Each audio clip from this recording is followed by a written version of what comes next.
నమస్కారం. ఈరోజు మనమొక అత్యంత అద్భుతమైన, ఎంతో కఠినమైన ఆధ్యాత్మిక ప్రయాణం గురించి మాట్లాడుకోబోతున్నాం. అదే శబరిమల అయ్యప్ప స్వామి వ్రత దీక్ష, ఆచారాలు మరియు నియమాల వివరణ.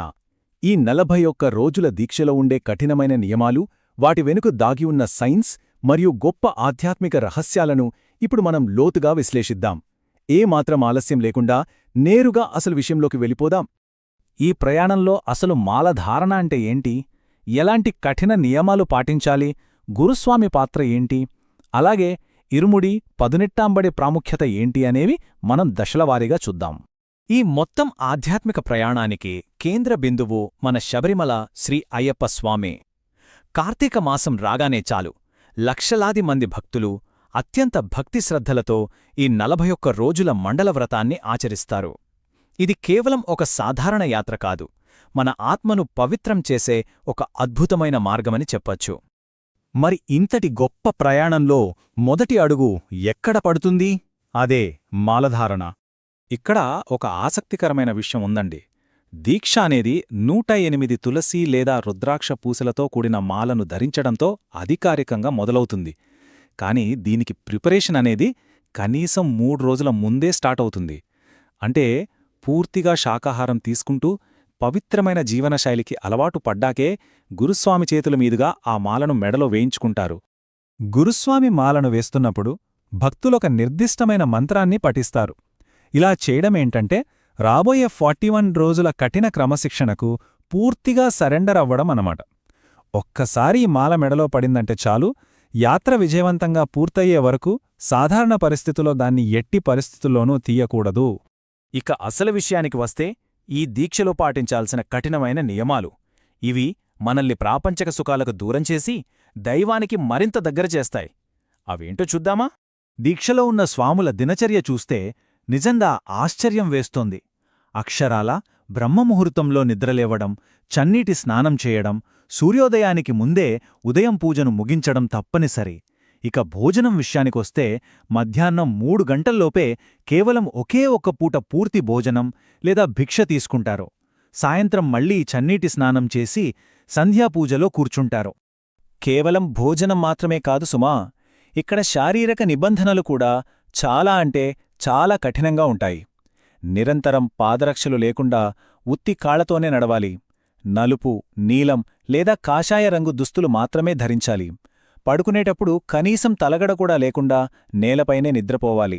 జుట్టు, గడ్డం, గోళ్లు కత్తిరించుకోవడం లాంటివి పూర్తిగా నిషేధం. అత్యంత కఠినమైన బ్రహ్మచర్యం పాటించాలి.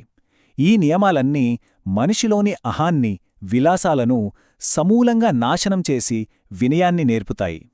బయటనుండి చూసేవారికి ఈ నియమాలన్నీ చాలా కష్టంగా, శరీరాన్ని దండించినట్లుగా అనిపించవచ్చు. కాని దీని వెనక ఒక అద్భుతమైన సైన్స్, ఒక లాజిక్ దాగి ఉంది. అది తెలిస్తే ఖచ్చితంగా ఆశ్చర్యపోతాం. ఉదాహరణకు, అసలు నలుపు రంగు దుస్తులనే ఎందుకు ధరిస్తారో తెలుసా? నలుపు రంగు అన్ని రంగులను తనలోకి గ్రహిస్తుంది. ఇది అహాన్ని తగ్గించడమే కాకుండా నరదృష్టిని అడ్డుకుంటుంది. ఇక చెప్పులు లేకుండా నడవటం చూస్తే, అడవిలో రాళ్లు, రప్పలు ఉన్న ఎగుడుదుగుడు మార్గాల్లో నడవడానికి శరీరానికి ఎలాంటి ఓర్పు, దృఢత్వం కావాలో అది ముందే అలవాటవుతుంది. ఈ ఆచారాల వెనుకున్న శాస్త్రీయత నిజంగా విశేషమైనది.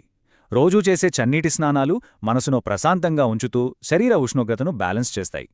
మెడలో వేసుకునే రుద్రాక్ష, తులసిమాలలు రక్తపోటును, మధుమేహాన్ని అదుపులో ఉంచుతాయి. ఇక నుదుట ధరించే విభూతి, చందనం, కర్పూరం ఇవన్నీ అడవిలో ఎలాంటి ఇన్ఫెక్షన్స్ దరిచేరకుండా పర్ఫెక్ట్ యాంటీబ్యాక్టీరియల్ కవచాలుగా పనిచేస్తాయి. పరిమితంగా తీసుకునే స్వచ్ఛమైన ఆహారం వల్ల బాడీ మొత్తం పూర్తిగా డీటాక్స్ అవుతుంది. చూసారా, అడవి ప్రయాణానికి శరీరాన్ని సిద్ధం చేసే ఎంత అద్భుతమైన డిజైన్ ఇది! ఇక్కడ మనం గమనించాల్సిన అతి ముఖ్యమైన పాయింట్ సామాజిక సమానత్వం. దీక్షలో ఉన్నప్పుడు సమాజంలో ఉన్న అంతరాలన్నీ మాయమైపోతాయి. కులం, మతం, హోదా, వయసు, పేద, ధనిక ఇలాంటి భేదాలు ఏవీ ఉండవు. ప్రతి ఒక్కరినీ స్వామి లేదా అయ్యప్ప అని మాత్రమే పిలుస్తారు. అలాగే దీక్షలో ఉన్న మహిళలను మాలికాపురం లేదా మాతా అంటారు. అంటే ఎదుటివారిలో కేవలం ఆ దైవాన్నే దర్శిస్తారన్నమాట. అయితే ఇంతటి కఠినమైన యాత్రను ఎవరూ ఒంటరిగా చేయలేరు. ఖచ్చితంగా ఒక సరైన గైడెన్స్ అవసరం. ఇక్కడే మనకు గురుస్వామి మరియు కన్యస్వామి పాత్రలు కనిపిస్తాయి. జీవితంలో మొదటిసారి మాల వేసుకున్న వారిని కన్యస్వామి అంటారు. వీరికి తోటి భక్తుల నుండి ఎంతో ప్రత్యేకమైన గౌరవం దక్కుతుంది. వీరు పూర్తిగా గురుస్వామి చెప్పినట్లు నడుచుకుంటారు. మరి గురుస్వామి అంటే ఎవరు? కనీసం 18 సార్లు శబరిమల యాత్ర పూర్తి చేసిన అనుభవజ్ఞులను మాత్రమే గురుస్వామి అంటారు. దీక్ష స్టార్టైనప్పట్నుండి మంత్రోపదేశం, ఇరుముడి కట్టడం, యాత్ర పూర్తయి మాల తీసే వరకు మొత్తం గురుస్వామిదే బాధ్యత. ఇక ఈ 41 రోజుల కఠోర దీక్షకు ఒక గొప్ప ముగింపుంటుంది. అదే శబరిమల పవిత్ర ఆలయ ప్రవేశం. ఇక్కడ మనం ఖచ్చితంగా తెలుసుకోవాల్సిన 2 విషయాలున్నాయి. అవే ఇరుముడి మరియు ఆ 18 మెట్ల ప్రాముఖ్యత. యాత్రకు బయలుదేరే ముందు గురుస్వామి స్వయంగా భక్తులకు ఇరుముడి కట్టు కడతారు. ఇందులో పేరుకు తగ్గట్లే 2 విభాగాలుంటాయి. ముందు భాగాన్ని మున్ముడి అంటారు. ఇందులో స్వామివారికి సమర్పించే నెయ్యి నింపిన కొబ్బరికాయ, కర్పూరం లాంటివి ఉంటాయి. వెనుక భాగాన్ని పిన్ముడి అంటారు. ఇందులో భక్తుని ప్రయాణానికవసరమైన బియ్యం, పప్పులుంటాయి. భక్తికి మన భౌతిక అవసరాలకు మధ్య ఉన్న అద్భుతమైన బ్యాలెన్స్ ఇది. ఈ ఇరుముడిలో ఉండే నెయ్యి, కొబ్బరికాయ వెనుక అత్యంత లోతైన అర్థం దాగి ఉంది.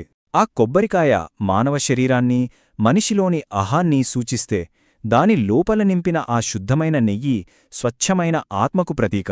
ఆ నెయ్యిని స్వామివారి దగ్గర ఉన్న హోమగుండంలో పోయడమంటే మనలోని అహాన్ని పూర్తిగా వదిలేసి ఆ దైవానికి సంపూర్ణంగా శరణాగతి చెందడమన్నమాట.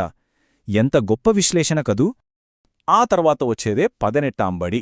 గర్భగుడికి చేర్చే ఈ 18 బంగారు మెట్లను కేవలం తలపై ఇరుముడి ఉన్నవారు మాత్రమే ఎక్కాలి. గుర్తుపెట్టుకోండి, ఇవి కేవలం రాతిమెట్లు కావు. మన పంచేంద్రియాలు, అష్టరాగాలు, త్రిగుణాలు, విద్య మరియు అవిద్య, ఈ 18 అంశాలను జయించి అప్పుడు దైవాన్ని చేరుకోవడానికి ఈ మెట్లు ప్రతీకలుగా నిలుస్తాయి. ఇక్కడ ఇంకో విషయం, గుడి దర్శనం అవ్వగానే దీక్ష అయిపోయినట్లు కాదు. యాత్ర పూర్తయ్యాక అభిషేక ప్రసాదంతో తిరిగి ఇంటికి చేరుకుంటారు. ఇంట్లోకి అడుగుపెట్టే ముందు గుమ్మం దగ్గర కొబ్బరికాయ కొట్టాలి. ఆ తర్వాత గురుస్వామి లేదా ఇంటి పెద్దల సమక్షంలో విసర్జన మంత్రం చదువుతూ అత్యంత భక్తి శ్రద్ధలతో మాలను తీసేస్తారు. దాన్ని మళ్ళీ వచ్చే ఏడాది యాత్ర కోసం భద్రపరుచుకుంటారు. అప్పుడే ఈ వ్రతం అధికారికంగా పూర్తవుతుంది. ముగింపుగా మనందర్నీ ఆలోచింపజేసే ఒక గొప్ప ప్రశ్న ఇక్కడుందండి. ఈ 41 రోజుల దీక్ష పరమార్థం కేవలం ఆ గుడిని చేరుకోవడమేనా? కాదు కదా. ఒక పవిత్రమైన మనస్సు, స్వచ్ఛమైన శరీరంలోనే దైవం కొలువై ఉంటాడని తెలుసుకోవడం. శబరిమల యాత్రలో అసలైన అద్భుతం కేవలం ఆ గుడిలో మాత్రమే లేదు. ఆ కఠిన ప్రయాణంలో ఒక మనిషి పొందే అత్యున్నతమైన ఆత్మ పరివర్తనలోనే దాగి ఉంది. ఈ విషయాన్ని అర్థం చేసుకుంటే ఈ దీక్షలోని పవిత్రతను మనం మరింత గౌరవించగలుగుతాం. రోజువారీ అప్డేట్స్ కోసం హరిహరపుత్ర సేవ సొసైటీ ఛానల్ని సబ్స్క్రైబ్ చేయండి.